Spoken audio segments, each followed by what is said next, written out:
Par la grande bravoure de Ramakosa de Léo, la puissante et féroce reine guerrière, tout le royaume de Ptolémée jouissait désormais d'une grande paix à travers ses 12 cités angéliques, elle qui depuis toujours était la proie de multiples guerres et des éruptions des êtres diaboliques du feu. Ptolémée était finalement devenue une oasis de paix et de sérénité. Par la brutalité de ses poings, et la précision légendaire de sa lance mortelle, la reine guerrière avait réussi l'exploit d'assujettir tout le royaume du milieu, en exterminant tous les êtres diaboliques du feu. Ceux-là, qui tombèrent du ciel durant la nuit de la Sainte Bataille.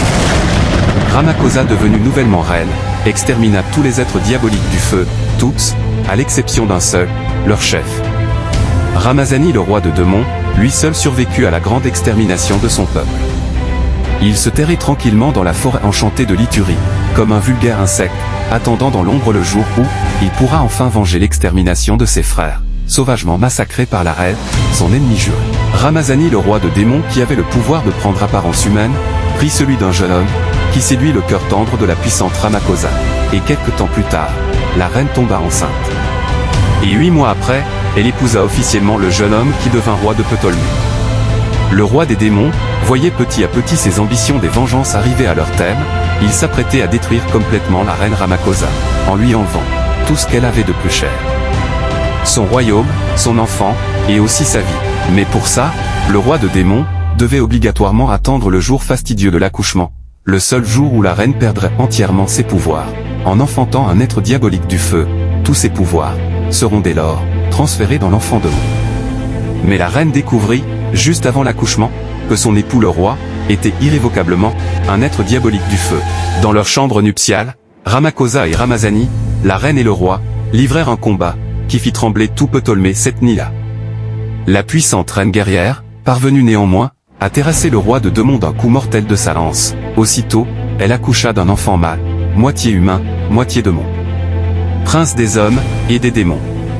La reine, en train de rendre l'âme, son énergie vitale étant totalement absorbée par le nouveau-né, ordonna que l'on tue l'enfant, et que l'on ne l'épargnât, sous aucun prétexte. Cela fut sa dernière requête, la terrible reine rendit aussitôt l'âme. L'enfant fut livré à un officier royal, enfin d'être exécuté, mais celui-ci, pris d'une grande pitié, face à l'innocence du jeune enfant, n'eut pas le courage d'accomplir sa terrible tâche, et l'abandonna au bord de la rivière de Ptolémée, afin que les esprits des eaux décident eux-mêmes du sort de l'enfant. De loin, une mystérieuse sirène, à la chevelure aussi belle que la nuit, observait attentivement tout ce qui se passait. Et dès que l'officier fut parti, elle prit l'enfant dans ses bras, et l'emporta dans les eaux où il sera élevé comme esclave à Arcadia, royaume sinistre de Cyrène. La reine de Cyrène lui donna le nom de Julius, ce qui signifie « fille de Cyrène ». L'enfant grandissait en force et en courage, son destin glorieux se dessinait déjà devant lui. Celui qui allait un jour devenir Julius le chasseur de Cyrène, roi des hommes et des démons, apprenait d'abord à n'être qu'un vulgaire esclave, asservi par les ignobles sirènes.